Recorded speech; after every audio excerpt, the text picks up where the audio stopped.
Okay, so for today's video, we are going to be making a garland for you on a wall. So just a few things I want to say starting off is that I want to say that these balloons are just repurposed from an install we did about a week back now. So they have been used for other things.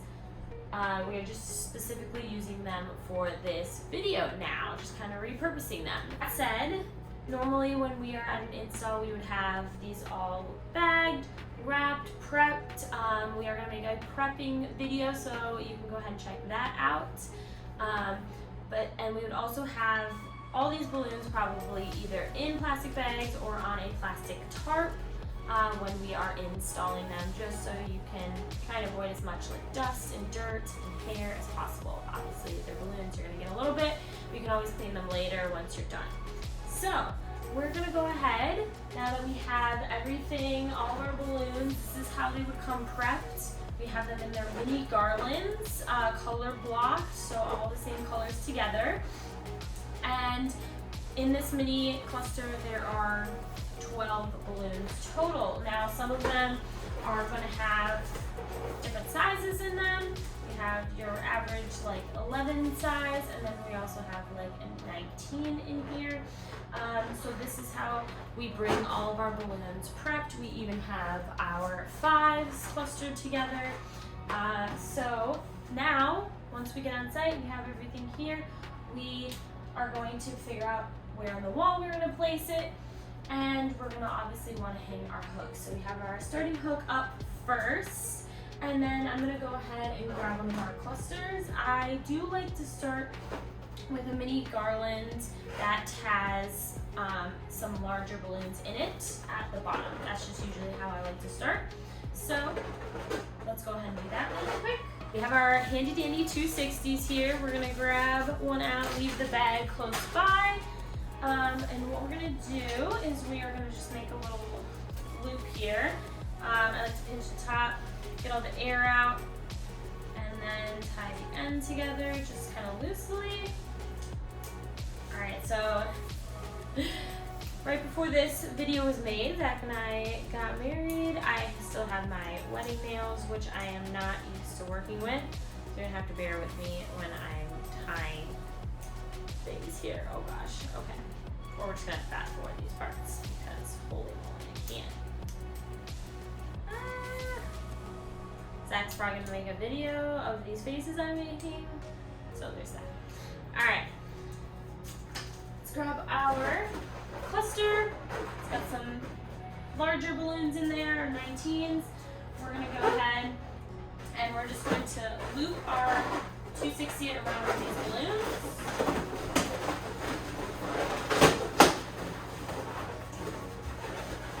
Alright, there you are, looped around, and then we're gonna go ahead and attach it to our hook down here.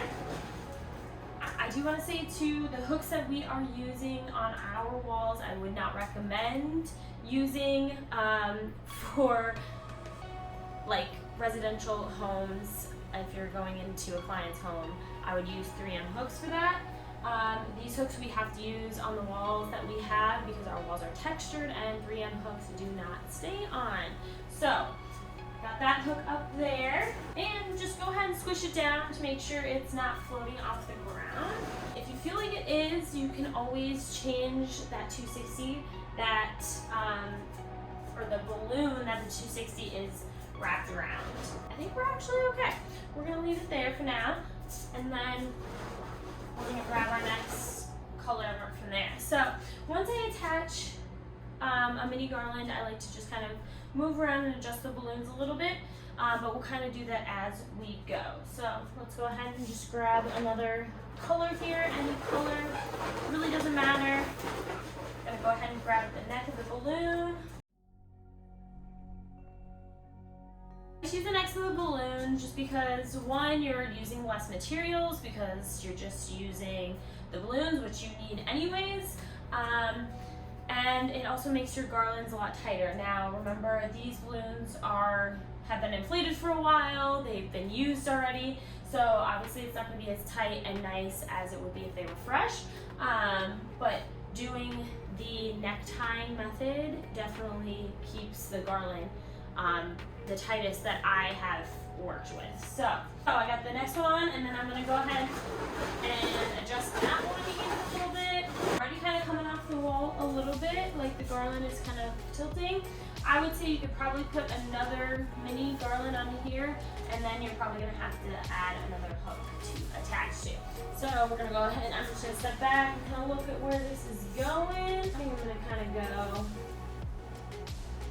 down even. Come back down. I'm also gonna try something this one with some of the 5-inch minis. So, like we said, this is a great way to practice. So go ahead and try out like different techniques, different things you've never tried out.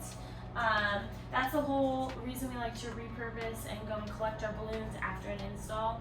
So we can do things like this and practice different stuff. These we're actually going to connect together, I'm thinking. Tie the knot to kind of cluster them together a little bit more. And then you can really shape it and figure out what you want to do with it. And then I have the end of my 260 sticking out here. And take that and then I'm going to tie it to a neck in with the green. Okay, so you can see that we're kind of leaning here a little bit, which means we're probably going to want to add another hook in here. So these are the hooks that we are using.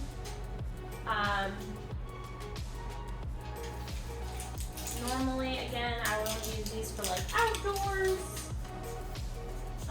things like that. But for textured walls, these are great. So I want to make sure to press the hook in for a few seconds and then leave it for a few minutes before I hook the balloons onto them, just to give the adhesive a few minutes to set. So a lot of this will be repetitive for a while, so maybe we'll go ahead and do a little time lapse of me just going through and making the skeleton, I guess as you would say, of the garland, and then we can come back when I go to add in a little bit more of the details.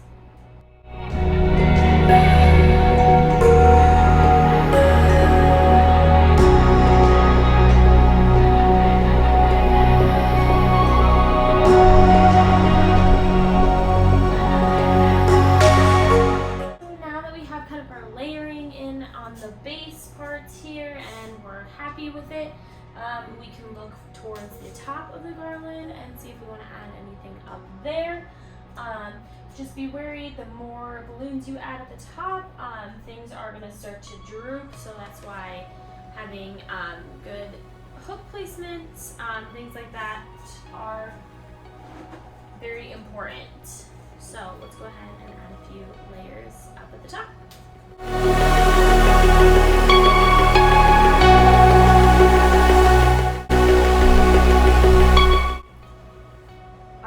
We've added in our layers and we are happy with how it looks. We can add the very last little bit of detail, which is going to be some more of our 5 inches, which we have here all ready to go. So again, we're just going to find some playful, fun spots for these to go throughout the garland. So have fun with these. These are the fun little detail parts. So let's go ahead.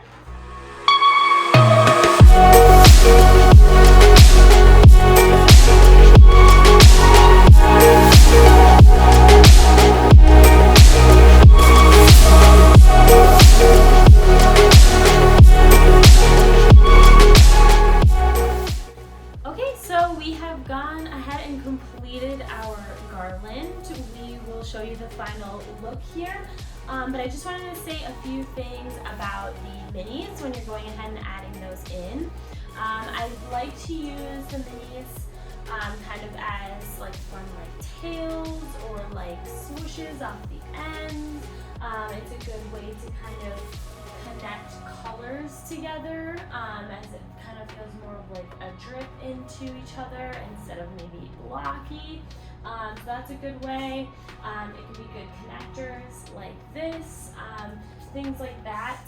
Also, like I like to play with the sizes, so putting these next to some of the larger balloons helps add contrast.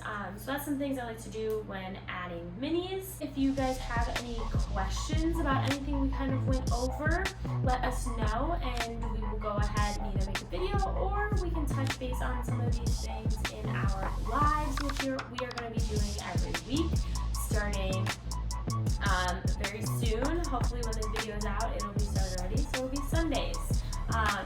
Again, thank you for checking out another one of our videos. Hope you guys enjoyed, and we'll catch you guys on the next one.